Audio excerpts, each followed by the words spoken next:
Thank you very much. Close that. Good times. So let me at the outset welcome our guest speaker for today, Mr. Manoj Kumar Krishnappa, Director and Head of Hitachi Rail STS India. Manoj, warm welcome to you. Thank you very much.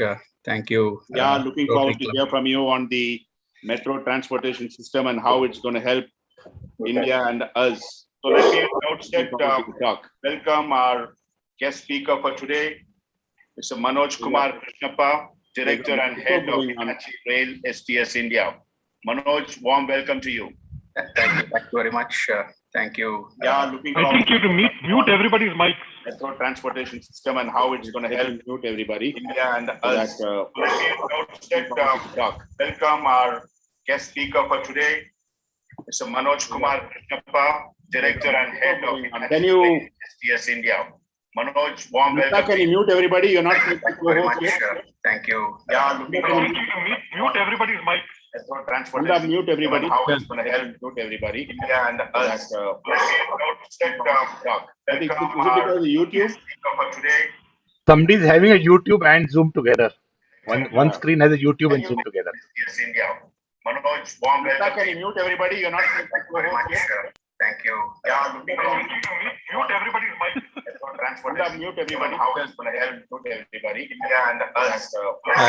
Nanda, I think a YouTube might be on in your system. I think YouTube it is on in your because of system. the YouTube which is running. In Nanda's system. Yeah. One screen has a YouTube and Zoom together. Yes, India. Manoj, warm welcome. Can you mute everybody? You're not. Thank you very much. Thank you. 1 minute. 1 minute. Mute everybody's mic. Mute everybody. How it's going to help mute everybody. India and us. Nanda, I think a YouTube might be on in your system. I think YouTube it is on in because your of the YouTube which is running. In Nanda's system. Yeah. One screen has a YouTube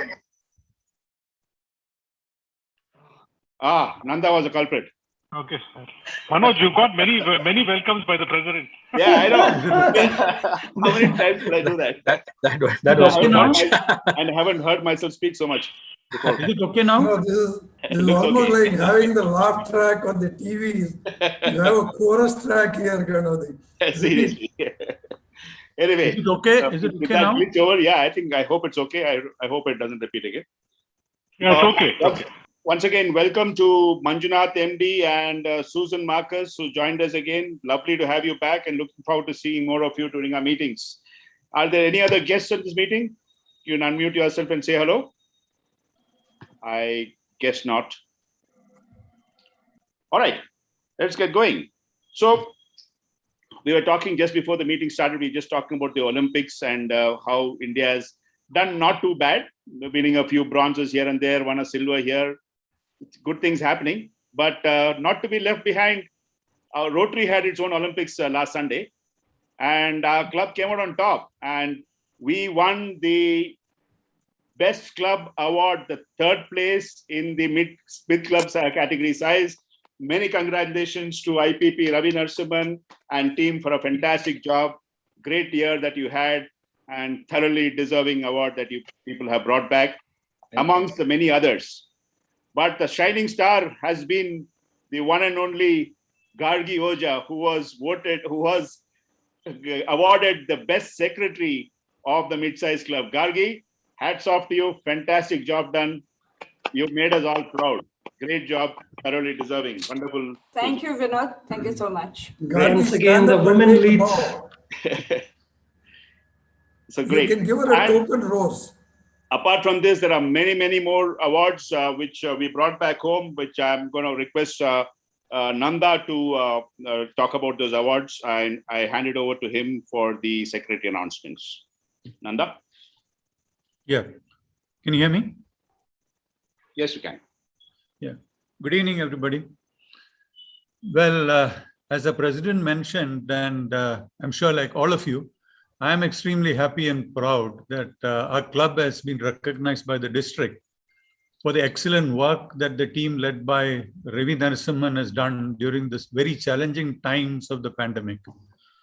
We have altogether won 8 club awards, 8 certificates and citations, and 2 individual awards. Let me read out the list, and I will invite you all to come to RHL on the 15th to see the award certificates and citations displayed. As far as the award goes, the club has won the best club trophy for the 3rd place in the district.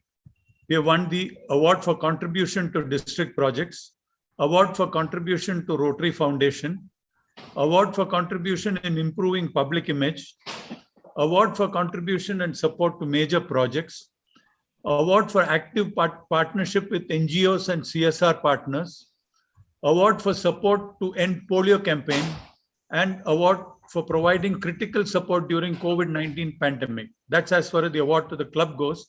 We have also won certificates and citations, 8 of them.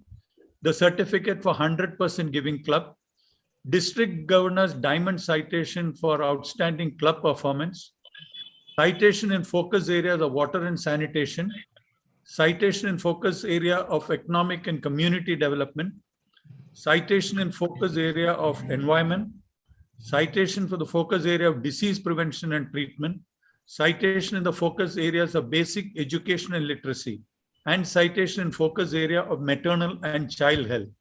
Besides this, there is individual awards, award for unstinted selfless service to Rotary presented to Rotarian Gargi, and the best club secretary award presented to Gargi in the mid-size club category. Congratulations, Gargi, who's my predecessor, for having won the best secretary award. In fact, I did tell her that night that she won that we are all now looking ahead for her to win the best president award soon. Well, now coming to those who are celebrating the birthdays and anniversaries this coming week, we have a long list on that as well this week, and the ladies dominate that list as well. I think women power at its best. As far as the Rotarians are concerned, we have a vocational service director, Venkat, celebrating his birthday today. And we have Ramakant Shetty celebrating his birthday on the 12th of August. And for the aunts, there is a huge line of list of aunts who are celebrating their birthday this week. Shilpa Rani is celebrating her birthday on Sunday, the 8th August. We have Meera Velan and Rekha Shivdev celebrating their birthday on the 9th of August. Indrani Narasimhan celebrates her birthday on the 10th. Shaila Pai celebrates her birthday on the 11th. Kavita Venkatesh celebrates her birthday on the 12th. So now with so many birthdays, you can take a call. Where do you want to go and join in the celebrations? And finally, we have a membership development head, Shivakumar and Vinita, celebrating their wedding anniversary today. Wishing you all the best health and happiness in the years to come. And don't forget to celebrate that special day in your life. If you want company, call us. We are all there. Thank you. Now, a recap to the activities of the past week. On the 29th July, we had a first club assembly and business meeting where the directors introduced their teams and the projects that have been lined up for execution, and the treasurer presented the financial budget. The first meeting of the Board of Trustees of BCRT was held just before this meeting at 6 p.m. today. Now, for the forthcoming week, the second board meeting for the year will be held this Sunday, 8th August morning. It's on Sunday, 8th August morning at 11 a.m. Meeting will be followed by lunch. I think it's hosted by our president, Vinod John. I've announced it now, you can't back out. As already intimated, the next weekly meeting will be held on Sunday, 15th August instead of the 12th August. The meeting will be to celebrate the Independence Day, and the details of the meeting will be forwarded to you shortly. The club services ICGF, which will be a physical meet, will be held on Sunday, the 12th August between 4 p.m. and 7:30 p.m. The details of this will be put up shortly, and I request members to attend this first physical meet that has been planned by the district as far as the ICGF goes. The Club Services Committee is also planning to hold their second meeting on Sunday, 12th August. Now, since there is a clash with the ICGF, the director, I suppose, will take a call to either advance or postpone the meeting in view of the district assembly that is planned for the same day.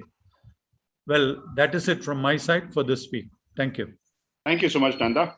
I just want to acknowledge Shiv and Vinita on the occasion of their anniversary, the contribution of rupees 25,000 towards BCRT development. Thank you very much, Shiv. Very wonderful gesture.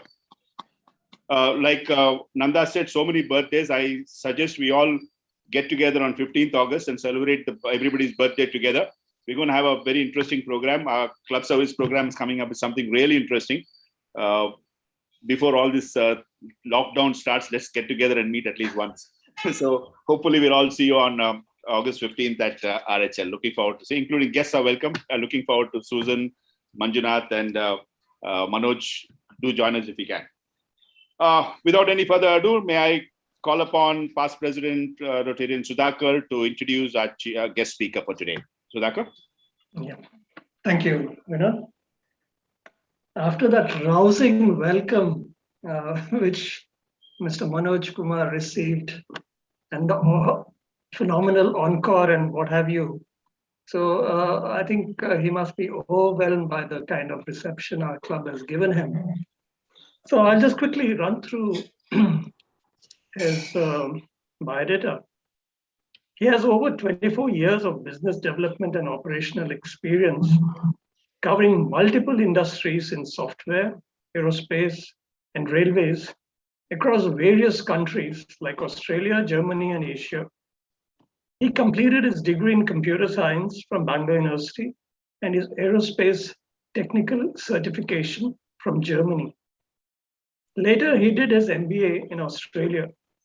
He has worked in companies like Bosch in Australia, Brown & Sharp in Germany.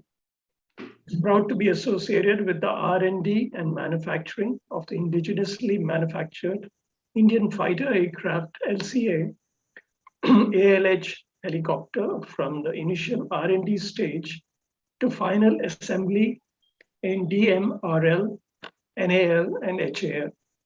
For the past 10 years, he is in Hitachi Rail STS, formerly Ansaldo STS, and now he holds the position as director and head of Hitachi Rail STS India, the market leaders in the railway signaling technology, which has given Asia's largest electronic interlocking in Kharagpur and India's fastest train, Gatiman Express, and the first publicly tendered turnkey metro rail in India, the Navi Mumbai Metro. He was instrumental in completing and put to revenue service the Noida Metro Rail project in a record 28 months, a full line length of 29 kilometers. He's also a sportsperson, where his passion for winning and achieving comes from. He represented the game of cricket and played for India under 19 and all levels of cricket for his state of Karnataka. It's my pleasure to introduce Mr. Manoj Kumar, and we look forward to a very interesting talk from him about the Metro Rail. Welcome. Thank you, Mr. Sudhakar. Thank you very much. Thank you, Rotary Club members, and especially Prashant for inviting me to just speak a little about Metro Rail, the evolution of Metro Rail in India. So as far as it goes, India had its Metro Rail way back in 1984. Not many would have known about that metro because this was a conventional metro which was developed by Indian Railways. So this was in Kolkata with a line length of roughly about 28 kilometers.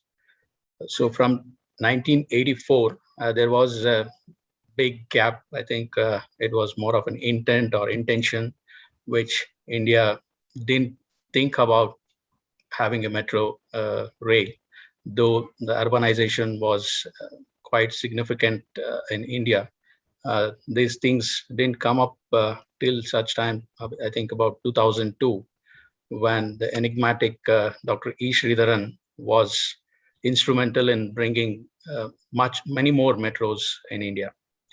So just to sum it up, like evolution is essence of continuous rapid metamorphosis of the universe.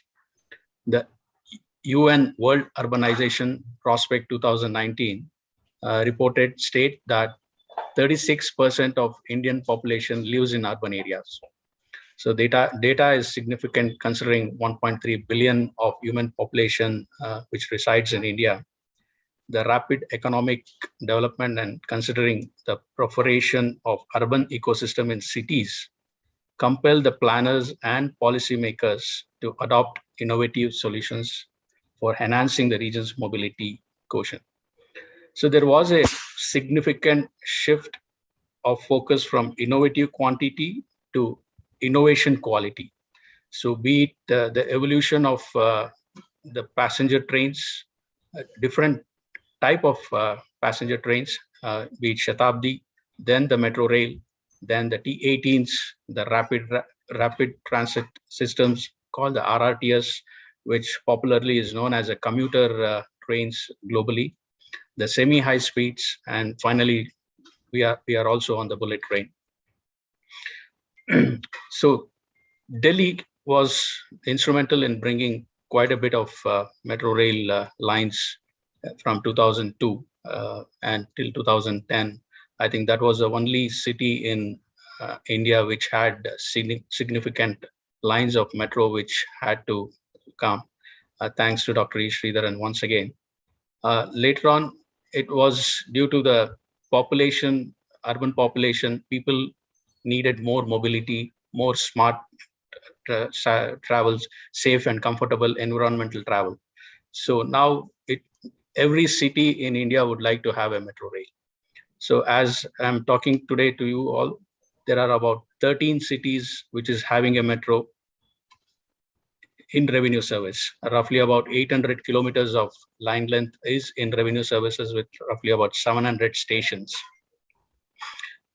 There are about 17 other cities, whereas I would also call it as a tier 2 cities also coming up a lot of metros. Cities like Bhopal, Indore, Surat, Varanasi, which tenders have already floated for in different stages. So these are the cities which is populating with metro rail. So I would just like to touch upon on the little bit of railways, because Hitachi is a formerly known as Ansaldo STS, a 150-year-old signaling company which started signaling in the global market. So Ansaldo STS is a pioneer in signaling, which Hitachi bought Ansaldo in December 2019. So now it is Hitachi Rail STS. So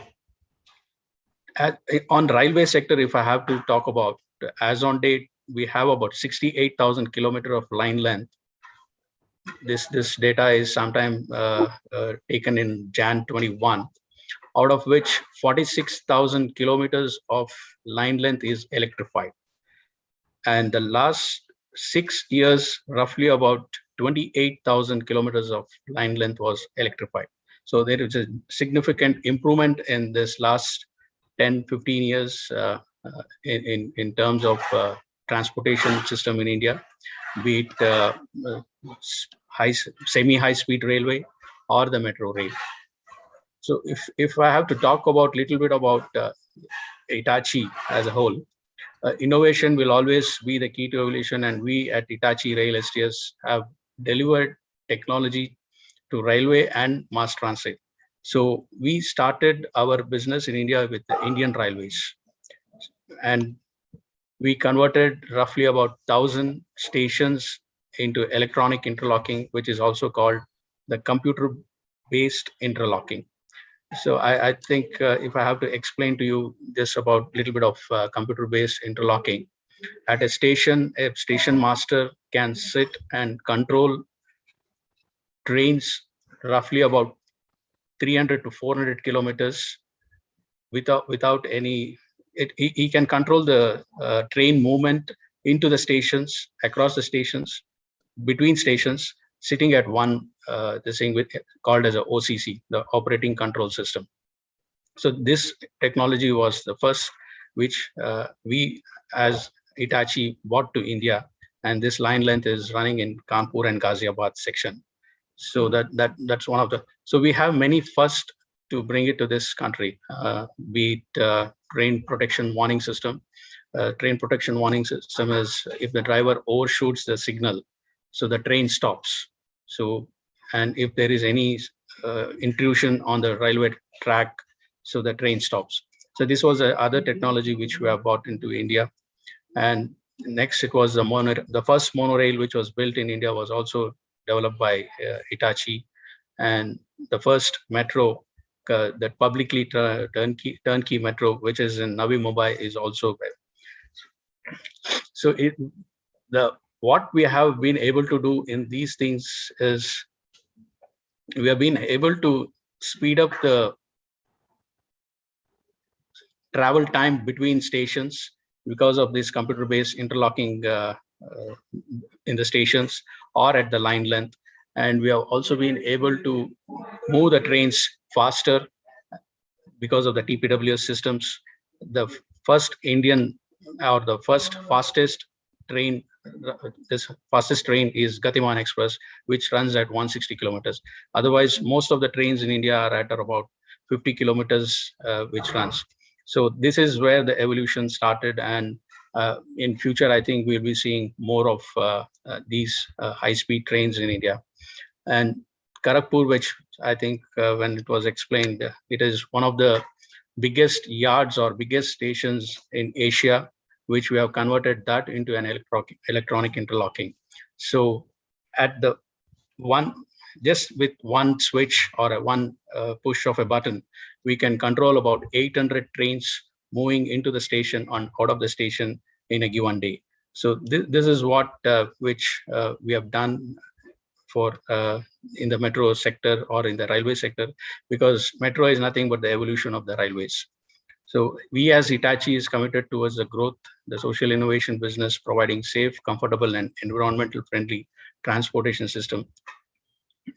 Today, Hitachi is using we are also promoting the utilization of digital and IoT solutions in various business sectors, and especially in the mobility sector. So we use digital platforms as like asset management, where we can track the collisions, we can track the wear and tear of the wheels, we can track the wear and tear of the tracks, everything sitting at OCC. So everything is monitored, everything is identified, and if anything, we find that something is not going well, the train stops, or it gives a warning to the either the driver or at the OCC. If the driver is not able to immediately understand what is the reason, the message immediately transfers to the OCC, and the OCC, from there, he can control the train to stop the train at any given point of time. So these are the few technologies which Hitachi has brought in to India. And in the global market, there are roughly about only 4 competitors or the 4 players who can do this type of a signaling in the global market.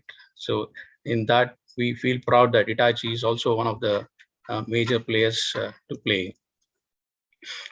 When we are talking about Bangalore, Bangalore has roughly today about 40 kilometers of line length running, and many of you would be thinking about why there was a lot of a delay. Is it because of the government, or is it because of anything else?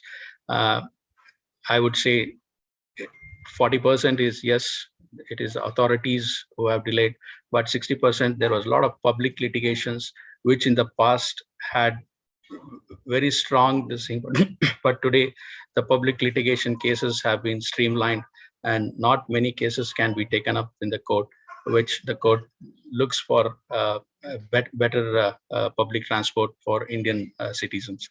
So I think more and more in the future, we'll be seeing more and more metros coming up in different cities. Likewise, like I said, 13 plus 17, almost 30 cities are now with metro, and we will be seeing more in the coming days.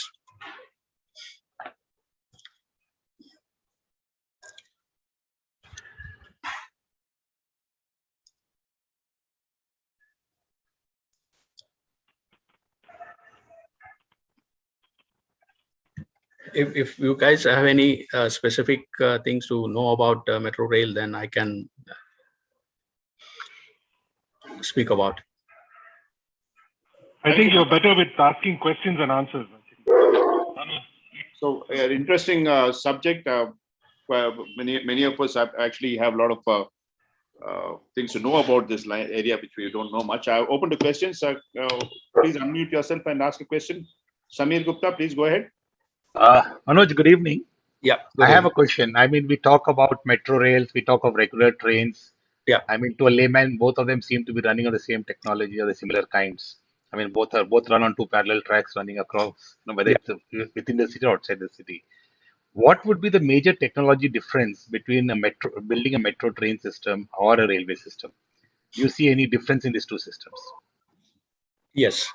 I mean, first thing is in a railway system, it runs on a broad gauge, which is a wider track, and the construction cost and other things would be not as costly as constructing a metro. In a railway system, the speed and the traction which you have to take, you can't have stations at every 1 kilometer in a railway. Even if you have an innovative signaling technology, you can't make the train pace up with the traction which you can arrive so that it can stop in the next 1 kilometer. So if you have to do that, then you'll have to run the train at even lesser speed than 20 kilometers or so. But whereas a metro, yes, it has an advantages of having every 1 kilometer a station, and the speed metro can run up to 90 kilometers per hour speed. So, but in India, we are running at around 35 to 40 kilometers. So the traction between the stations is much faster, and aesthetically, metros are much better. Basically, it's faster acceleration and faster braking. Yeah. Manoj, What determines whether you go for underground network or overhead? See, globally, if you see, it is more of underground because of, I think it is more aesthetic than anything else. Because it's like the human body, bypass. You had all the veins and everything over your body. It look ugly. So that is one thing, but underground is quite costlier compared to building a overhead. But in the long run, is it true that if it is overhead, it looks, I mean, the stations, if you see the underbelly of the stations, they look pretty ugly. Yeah, that's a problem with Indian this thing. But if you go to any of the, that's right, be it Dubai or Copenhagen or Paris, you see the stations are much developed in a different way. They make use of these stations for other real estate this thing, and they build complexes and other things. But in India, we don't need such big stations for people to commute, unless or until if it is really they want to use it for any other thing. The reason of asking you the difference was for one more reason. Like for example, Bangalore. Today we are talking of an circular lane going to the airport, etc., using the existing railway line. Right. And we have the current metro system. Is there ever a possibility that the existing railway lines can be adapted so that the metro trains can run over them, so that we have a uniform system rather than having two different systems? I mean, that was the main reason of asking you that. Yeah. See, Delhi Metro, that Delhi NCR region has started something called a regional rapid transit system, which is something, and in global market, they call this as a commuter services. Yes, the railway track, which is already running parallel to, which is running already up to the airport, can be utilized to run these trains with a different acceleration and with different braking system. Yeah, it is just that we have to change the car or the bogies and the propulsion system. Yeah, thanks, Manoj. That's interesting. Nanda, you had a question? Yeah. Good evening, Mr. Manoj. Yeah. See, when you plan the metro, and obviously, do you all look at which are the important stations along with the government and plan for the parking and the last mile connectivity? Who does that? Do you all get involved in that, or is it just the government? No, it is when they do the DPR, that is a detailed project report stage.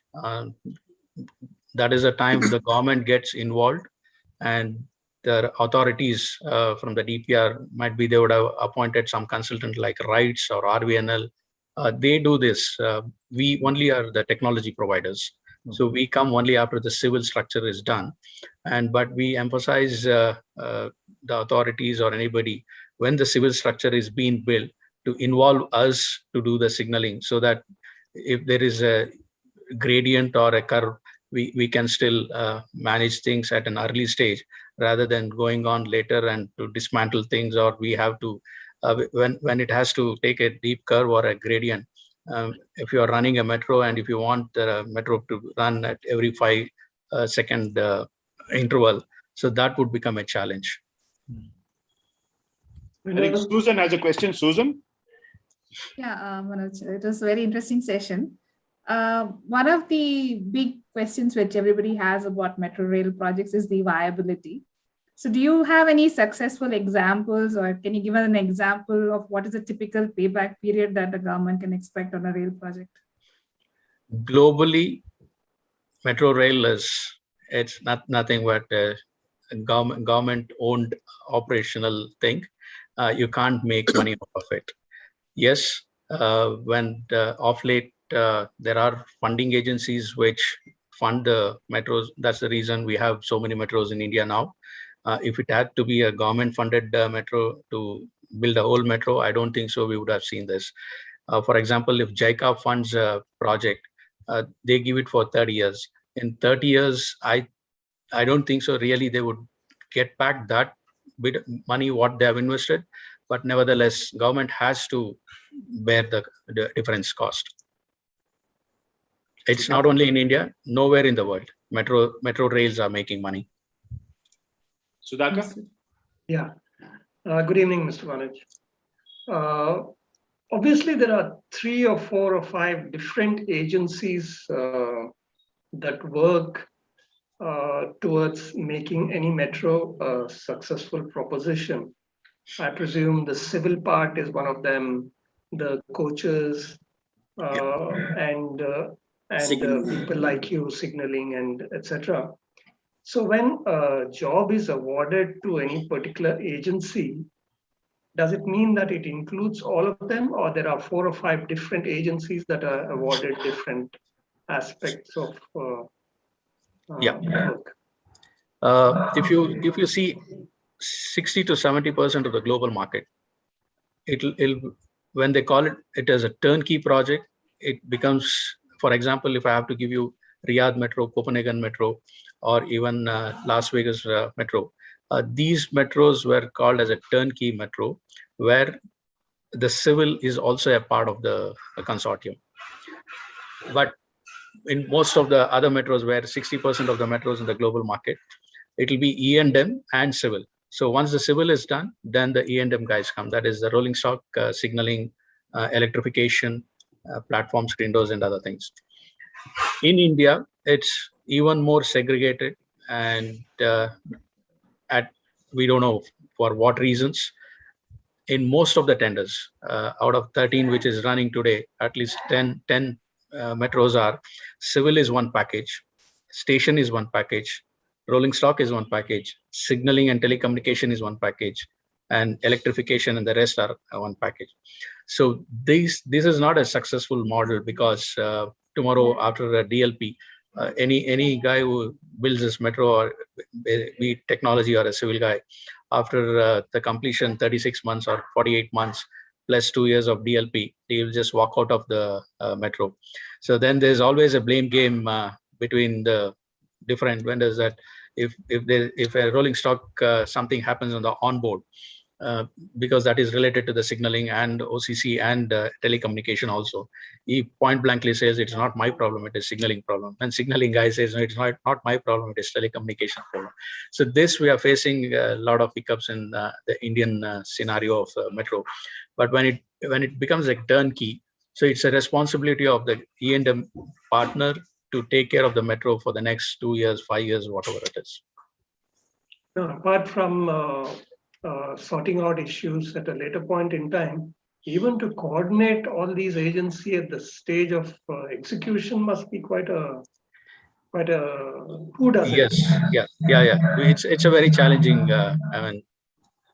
So that's why they have 1 or 2 consultants who run the operation and maintenance now. So what they do is, once the DLP period is over, they take over the whole system, who have the knowledge of different signaling system. The core of the metro or the core of the railway is signaling. So usually most of the consultants have more knowledge on the signaling. Yeah, here's one question I have, Manoj. When a country or a city plans for a metro, what is the time frame they look at in terms of life of the metro before they can go in for a major upgrade? I mean, the way Bangalore is going, it takes a whole lot of time to actually implement it. The plans probably have been made 10 years back. And when it's implemented, it's already about 5-6 years late. So is this metro going to become like our BTS in years to come? I don't know. How is it going to be? Is it been planned that way? It's a very good question.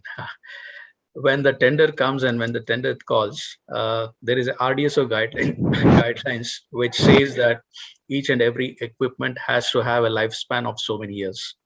So when it comes to signaling, it is 18 to 20 years. There are some electronic components which over a period of time goes, but that can be replaced. For a rolling stock, they give it as 15 years. For the track, about 18 years. So there are RDSO guidelines which we have to follow, and this is a time period which after that they have to go for an upgradation or alteration or a modification as such. Yes, in India, when a tender is called, by the time we complete the project, either it is 60 months or beyond 60 months. At 60 months, we would have finished all the warranty period or anything else, and some electronic components which we would have, because supply is the first thing which you have to do. The supply happens in the 12th or 18th month because you start doing the testing and other things. So those would have also finished its lifespan, like computers and hardware, some servers and other things. So yes, in India, this has become a big I have Ravi, yeah.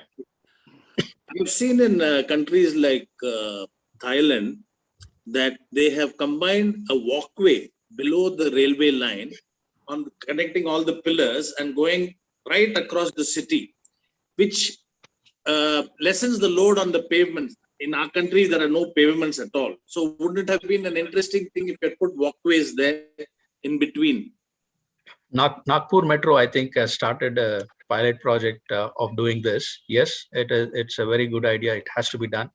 And this has to be done during the design. Then you can even guide the people to where the vehicles are parked. Yeah, it should have been done during the design stage. For example, if I had to give one very good example, we in Bangalore, this airport line was decided sometime even before this the highway which has come. So it would have been a right time for us to start a metro with the highway, where they could have added 2 levels of it and run. So that project didn't go off, and now they're again talking about having it parallel to that highway. So planning is something which we are lacking a bit, and more than planning, it is the intent of people or the politicians to really come up with something. Every politician who comes new, he just wants a metro without understanding why he needs a metro, how he needs a metro. That's creating a lot of pain. Especially in the central parts of the city, for instance, MG Road to Baipanahalli, apparently there was a proposal to make it underground, but it was not even debated in the assembly. It was just passed. It's too expensive, just put it overhead. So they've ruined that whole stretch, because MG Road, at least it had a feeling of openness, which is now completely lost. Yeah. To comparatively to other metros like Delhi or be it Hyderabad, we don't have a catenary running over the beam again. Bangalore Metro runs on a third rail, so it looks much better than other metros in India. But I think the stations in Hyderabad look better from underneath. Yeah, Hyderabad is a PPP project. I think they worked on it. There's some colors. No, because it was a PPP project executed by L&T, and their interest to build a metro was to have more real estate into the stations. So you find about at least 5-6 stations which has a real estate development into it, be it complex, be it shops, or be it the same. How do you rate Bangalore Metro vis-a-vis the other cities? As far as technology wise and the rolling stock is concerned, the airport line is one of the best in India. And next best would be the Navi Mumbai Metro, which we are doing it. Yes, Bangalore has its own goods and bads. The rolling stock is not to an international standard. Signaling is, yes, it's one of the best. Great. Indrani, you have a question? Yeah, just wanted to know, when is the new Bayapanhalli metro station, which is supposed to be built on the lines of the airport, going to be inaugurated? Bayapanhalli, the railway station you're talking about, or? Is it the railway station? Yeah, Or is it the metro station? Or is it the convergence of both? The Bayapanhalli new station is the railway station, which is built as good as a airport something. So that inauguration was supposed to happen sometime in this just before this lockdown. I think that one rain really caused an havoc over there, and I think they're redoing the whole thing once again. So sometime I think.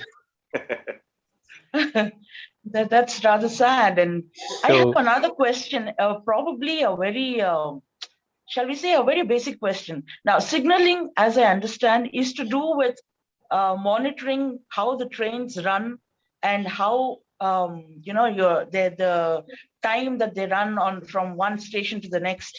Am I right in that?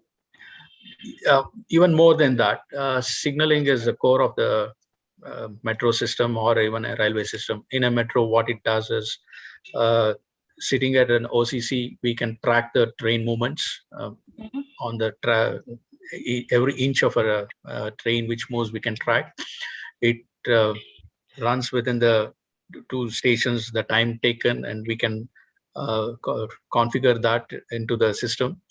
When it comes to the station, at least in Bangalore, we don't have a platform screen doors. Once it comes to the station and to the edge of the station paraport, the platform screen door opens. This is all the announcement, as soon as the train comes to the station, the announcement which happens, this is all through the signaling technology. Is it not the same for the regular trains?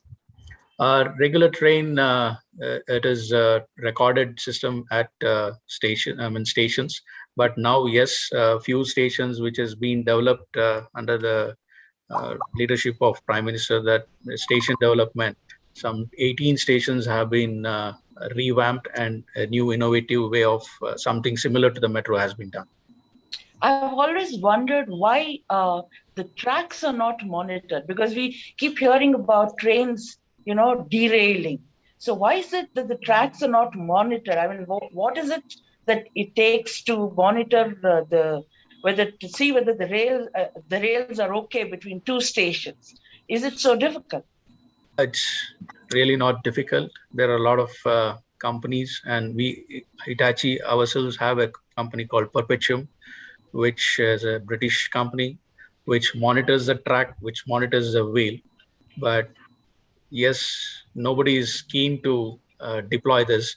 We have done a pilot project of about 400 kilometers to prove that this is one of the best technologies to be used, be it Hitachi or be it anybody else. This is very important for track monitoring and the wheel monitoring. More than the track, the wheel is very important, because the number of cycles it makes, nobody can easily look at what has happened between, because there is a curvature slightly. So there will be a lot of wear and tear in that. So this is what causes the derailing of trains. So this we have deployed, but yes, again, government needs to take it up. Now, I think with this pilot project, they have issued some about 3,000 kilometers of tendering. Hopefully, in the coming days, we might see more of this, and these accidents might be avoided. More than that, as I told, the train protection warning system, even that, we did the 2 pilot projects. It is almost now 10 years. And after that, we have not seen any traction in those tenders coming up in India. Thank you very much. And I'll look forward to that. Arvind, do you have a question? You have to unmute yourself. Okay. Very interesting talk. Prashant, we should look at a possibility of a vocational visit where you can go see how the metro actually works and how this whole signaling thing works. It'll be a very interesting visit we can make actually. Yeah, sure. I just had a question, Manoj. Yep. As you travel to so many places, two questions actually. In the world, which is the best as of now? Because America had made its metros like nearly 100 years ago. Right. So in today's times, other than China, leaving China out, which is the country which is really good? Copenhagen is one of the best metros in the world. 24/7, 365 days. It never stops. And it's a driverless metro. It's one of a new innovative technology. And you can, second best is Dubai. And you said earlier that 37%, according to the UN report, right, were living in cities in India. So Yep. what percentage do you see, using the metro? I mean, as a percentage or as a number in a big city like Bombay or in Delhi? So if I can give you Delhi's number, because Bombay, there's only one line, which is, not it's too crowded most of the time. Delhi, which has roughly about 400 kilometers line length today, per hour, per direction, on a given day, it is 10 lakh people who are traveling. Wow, that's huge. That's good. So in a day, it is roughly about 17 to 18 lakh people. Okay. Ravi, you had a question? Ravi Narasimhan? Yeah. We just wanted to know, how do we compare ourselves with China in terms of cost? The Japanese technologies, when we evaluated, has always been very expensive compared to the Chinese technology. Just to give in India, the only European technology works.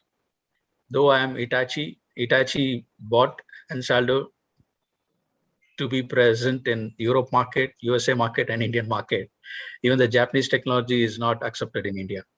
Yes, Chinese signaling is nowhere compared to the European. It's not so good. European technology is one of the top thing for the signaling. And price, yes, Chinese price are, I mean, nothing. You can't just imagine.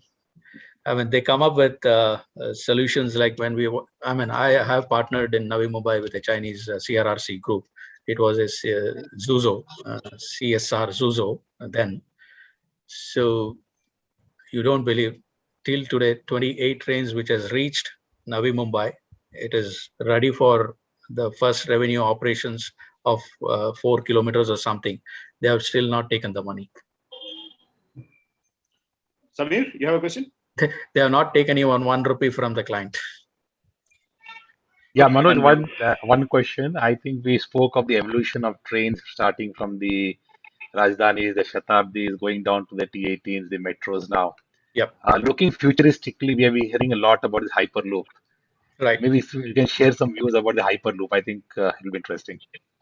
I don't have much knowledge about Hyperloop, but yes, I can talk about the semi-high speed and bullet train. The semi-high speed trains, I think there are about 5 tenders which has already been floated, and these are called as a tilting trains.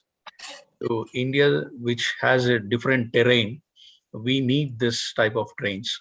And I think by end of this year, we might see one train running from Mumbai to Delhi. There was a trial run done by Talgo recently, and it was successful. So on that success, I think these semi-high speed trains called as a tilting trains will be soon a reality in India. Yes, bullet train is everybody's dream, which is going on. Not sure when we would see the first revenue service on this. Whereas Hyperloop, what little bit of what I know is it has a huge speed, it has a huge acceleration, and the braking speed is one of the best comparatively, much better than the railways or the metro or even the monorail. But I don't know much more technically. I don't know much about Hyperloop. Great. There are no other questions? Fantastic, Manoj. Really interesting talk. I mean, I'm sure most of us have so many questions, and the first time we are hearing somebody from the metro side speaking. I'm ready to take the questions. You can send it across. Prashant has my mail ID. I can write to everyone. Thank you so much. Really appreciate.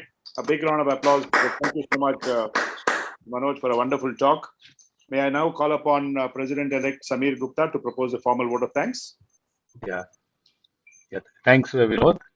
Manoj, it has been an interesting day, I think, because we have asked you so many questions and, so many thoughts which came to all of our minds, and you have clarified them diligently, going through each of them. The revolution of the trains right in the last 50 years have come a long way. And I think one important point of your discussion, what I've noted on here, is the operation control system, OCC. Yeah. I mean, I think Rotary needs an OCC to control all its projects across the place, like a railway system. I think we could use your expertise at Rotary as well, to control all this, I feel. And there was another interesting thing. I was looking up the website of Hitachi, and I liked your CSR tagline, which said, think responsibly, act sustainably. Yeah. I think it's very impressive. I think the CSR tagline of Hitachi, and being a Rotarian, I can always ask that, Hitachi to come forward with CSR help to Rotary at any moment of time. And thank you very much for sparing time to talk to us. Have a nice day. Thank you very much. Samir. Once again, on behalf of the club, a big thank you to you, Manoj. And with this, we'll adjourn the meeting. We look forward to seeing you all on Independence Day 15th at RHL.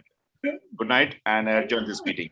Okay, meeting's over. Done.